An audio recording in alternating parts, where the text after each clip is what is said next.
To get a sense of where things stand in Gujarat after half the election process is over, I'm joined on the news track at this time, representing the ruling Bharatiya Janata Party, its spokesperson Sanju Verma. Representing the Congress, we've got Rohan Gupta. Jasmine Shah represents the Aam Aadmi Party.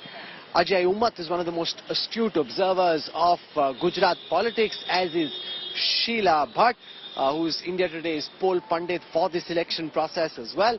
And last but not least, I've got one of the country's foremost psephologists, Sanjay Kumar. Let me start by getting Ajay Umat to give our viewers a sense of what you've picked up during the first phase of polling. What are the trends that you're picking up? What is it that is most interesting from your perspective that you think our viewers should know about after the first phase of polling is over?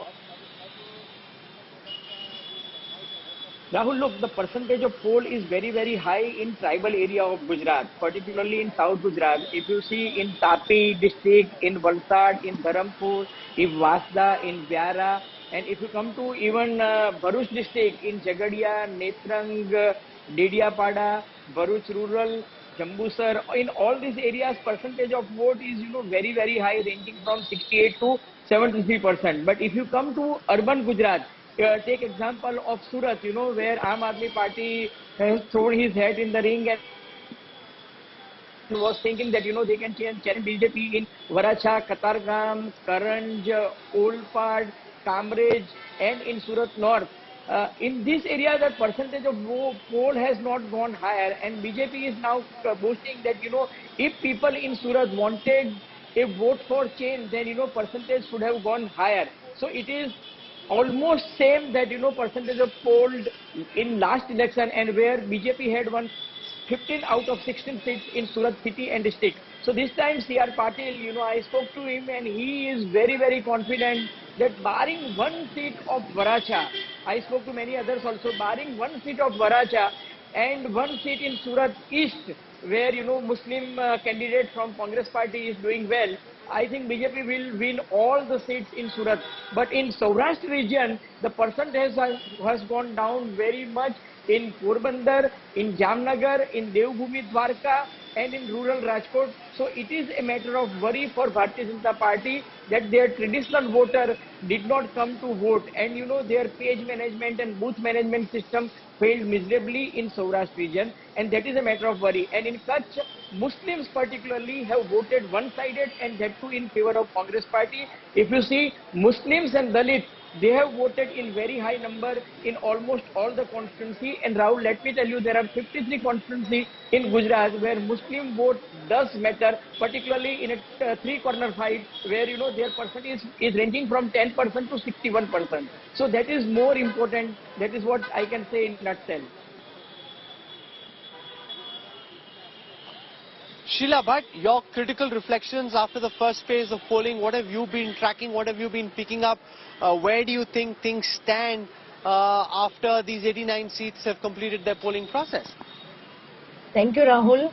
Rahul, I'm in Ahmedabad and was tracking from here.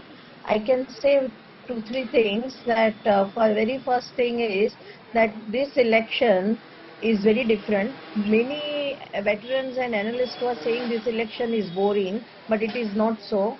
Today's voting pattern and the way people have spoken on camera, it shows that our voters were silent for long, and it looks like AAP is likely to get more voting percentage than we were thinking.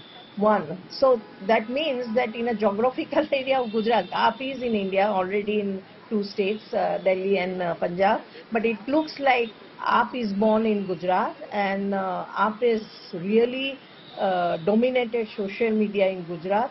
So that seems to be quite a fact now.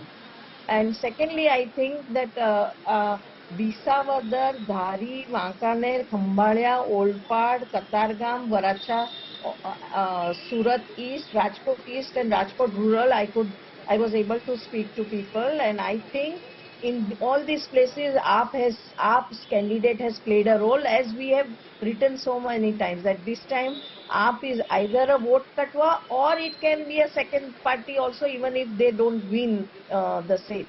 And it is now, today's election is majorly about AAP, that it looks like AAP voters came out also, and I'm not saying that AAP is winning and total, I mean I'm not saying it's a lopsided way voting has happened, but I'm saying that presence of AAP was felt by Congress and BJP both. That is the message of today. Second, I feel that... Sure, but let me try and explain this to our viewers so that there is Right. context to what you're saying, Sheila, Yes, which is yes, essentially yes. that as the Aam Aadmi Party makes inroads, and Sanjay Kumar can then elaborate on this, it doesn't necessarily mean that all of these inroads start converting into seats. So AAP could pick up a fair share of votes and yet have very poor seat conversion, and they could of course be a factor in the elections without necessarily having too many seats to talk about at the end of the day.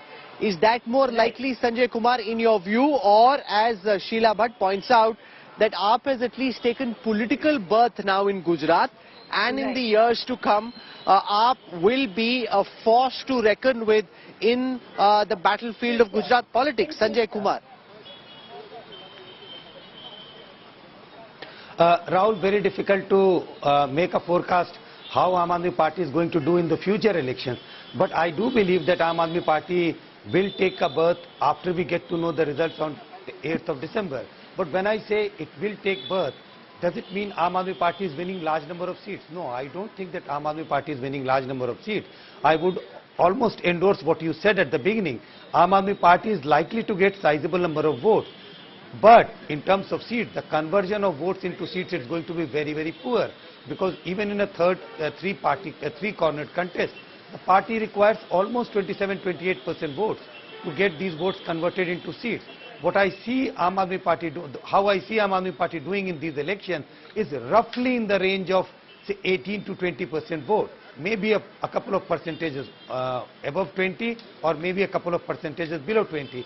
But this is not going to give Aam Aadmi Party large number of seats in terms of winning seats.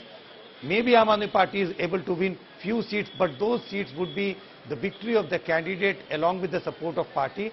I won't consider it as a victory of the party. But yes, I do agree, Aam Aadmi Party has made its presence felt in Gujarat Assembly election, and it is going to damage Congress. When we get to know the results on it, we will get a clearer picture. But my own sense is that Aam Aadmi Party is seriously damaging the prospects of Congress in 2022 Assembly election.